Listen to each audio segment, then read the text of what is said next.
आज हम पढ़ेंगे आज हम पढ़ेंगे आत्मकथा जो जयशंकर प्रसाद द्वारा लिखी गई है। इस कविता में कवि अपनी आत्मकथा न लिखने के कारणों को बता रहे हैं। कवि कहते हैं, मधुप गुनगुनाकर कह जाता कौन कहानी यह अपनी। मधुप का शाब्दिक अर्थ होता है भौरा और यहाँ पर मधुप का अर्थ है मन से। कवि कहते हैं कि जिस प्रकार एक भौरा गुनगुनाकर बहुत कुछ कह जाता है, ठीक उसी प्रकार हमारा मन भी हमसे बहुत सारी कहानियाँ कहता है, बहुत सारे विचार हमारे मन में आते हैं। आगे देखिए, मुरझाकर गिर रही पत्तियां देखो कितनी आज घनी। मुरझाकर गिरने का मतलब है कि कवि यहाँ पर इस पंक्ति में बता रहे हैं कि हमारे जीवन में कुछ भी स्थायी नहीं है, कुछ भी हमारे जीवन में परमानेंट नहीं रहता है। कवि कहते हैं कि मुरझाकर गिर रही पत्तियां अर्थात जीवन में मेरे जो कभी सुख था, सुख रूपी जो पत्तियां हैं वो मुरझाकर गिर रही हैं, अर्थात मेरे जीवन में जो सुख था अब वह दुख और निराशा में बदल चुका है। आगे देखिए, इस गंभीर अनंत नीलिमा में असंख्य जीवन इतिहास। कवि कह रहे हैं अनंत नीलिमा। अनंत नीलिमा का क्या अर्थ होता है? नीला आकाश। कवि कह रहे हैं इस नीले आकाश के नीचे अनगिनत असंख्य जीवन इतिहास, लोगों के इतिहास हैं। यह लोग करते ही रहते हैं अपना व्यंग्य। व्यंग्य करना मतलब ताने देना, ताने कसना। मलिन मतलब गंदा, उपहास मतलब मजाक बनाना। कवि कह रहे हैं कि तुम्हें पता है कि लोग यहाँ दूसरों के इतिहास को जानकर उन पर व्यंग्य करते हैं, उपहास करते हैं। तब भी कहते हो कह डालूं दुर्बलता अपनी बीती। तुम्हें पता है कि लोगों का मजाक बनाना जो है, सबके इतिहास को जानकर लोगों को मजाक बनाना आता है, फिर भी तुम ये कह रहे हो कि मैं अपनी आत्मकथा कहूँ, अपने जीवन में बीती हुई दुर्बलताएं, अपनी कमजोरियाँ दूसरों को बताऊं। आगे देखिए, तुम सुनकर सुख पाओगे। कवि कह रहे हैं कि मेरे जीवन में ऐसा कुछ भी नहीं है जिसको सुनकर तुम सुख पाओगे। देखोगे यह गागर रीति। गागर का शाब्दिक अर्थ होता है घड़ा और रीति का अर्थ होता है खाली, लेकिन यहाँ पर घड़ा जो है वो जीवन रूपी घड़ा है और वो किससे खाली है? सुखों से।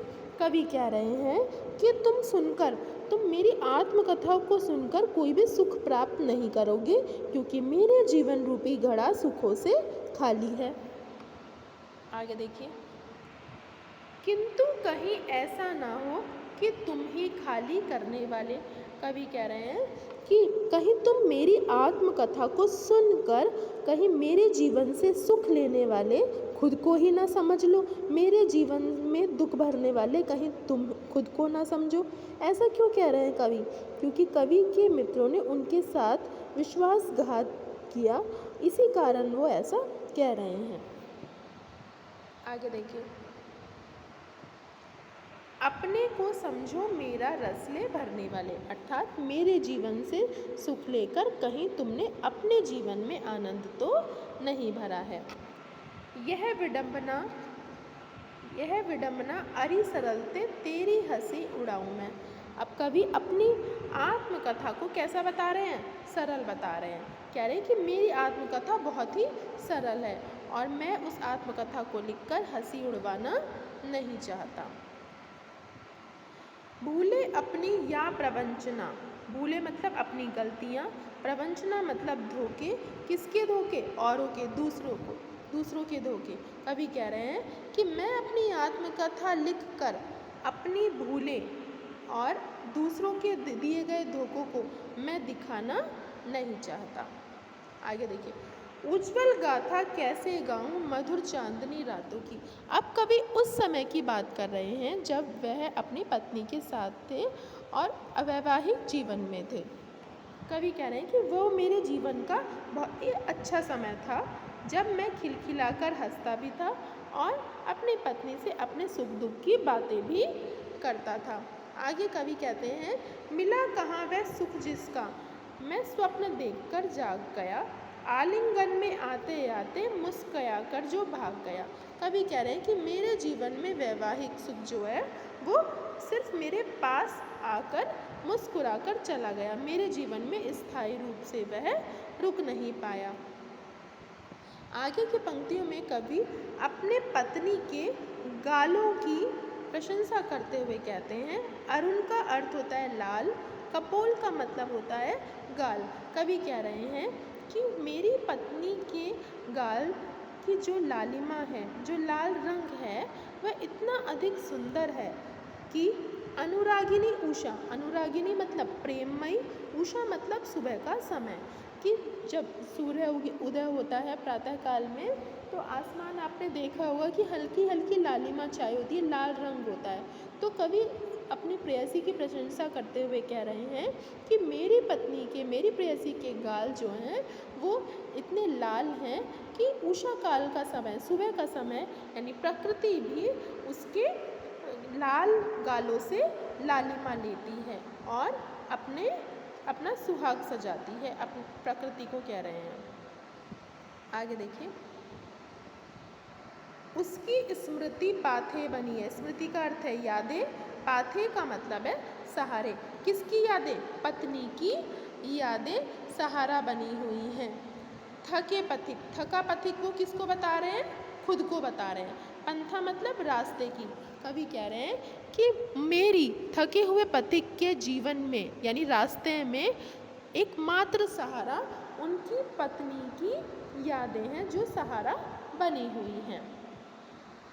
सीवन को उधेड़ कर देखोगे क्यों मेरी कंथा की। कवि कह रहे हैं कि यदि मैं आत्मकथा लिखूंगा तो मेरे जीवन में जो दुख मैंने छुपा कर रखा हुआ है, जिसे मैंने अब सील लिया है मतलब अपने मन के किसी कोने में दबा कर रखा हुआ है, वो सब बाहर आ जाएगा।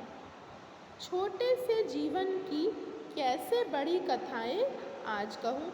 कवि कह रहे हैं कि मेरा जो जीवन है वो बहुत ही छोटा सा है, मैंने इसमें कोई भी ऐसा बड़ा काम नहीं किया है जो मैं आत्मकथा कहूँ। यानी अपनी आत्मकथा को कैसा बता रहे हैं? बहुत ही छोटा बता रहे हैं। कह रहे हैं कि मैंने ऐसा कुछ बड़ा नहीं किया है, मैंने कोई बड़ी उपलब्धि अपने जीवन में प्राप्त नहीं की है जो मैं दूसरों को बताऊँ। क्या यह अच्छा नहीं कि औरों की सुनता मैं मौन रहूं। कवि कह रहे हैं अच्छा तो यह होगा कि मैं औरों की आत्मकथाएं सुनूं और मैं मौन रहूं। मौन का अर्थ होता है चुप। सुनकर क्या तुम भला करोगे मेरी भोली आत्मकथा। इस पंक्ति में कवि अपनी आत्मकथा को भोला बता रहे हैं। कह रहे हैं कि तुम मेरी भोली भाली आत्मकथा को सुनकर अपना कुछ भी भला नहीं कर पाओगे, तुम्हारा कोई भला नहीं होगा। अभी समय भी नहीं थकी सोई है मेरी मौन व्यथा। कवि कह रहे हैं कि अभी आत्मकथा कहने का उचित समय नहीं है, क्योंकि मेरी मौन व्यथा यानी मेरी जो परेशानी है, मेरी जो चिंता है, मेरा जो दुख है, वो अभी मौन है, वो अभी शांत है। थकी सोई यानी मेरा जो दुख है वो अभी थक कर सो गया है, इसलिए यह आत्मकथा कहने का उचित समय नहीं है।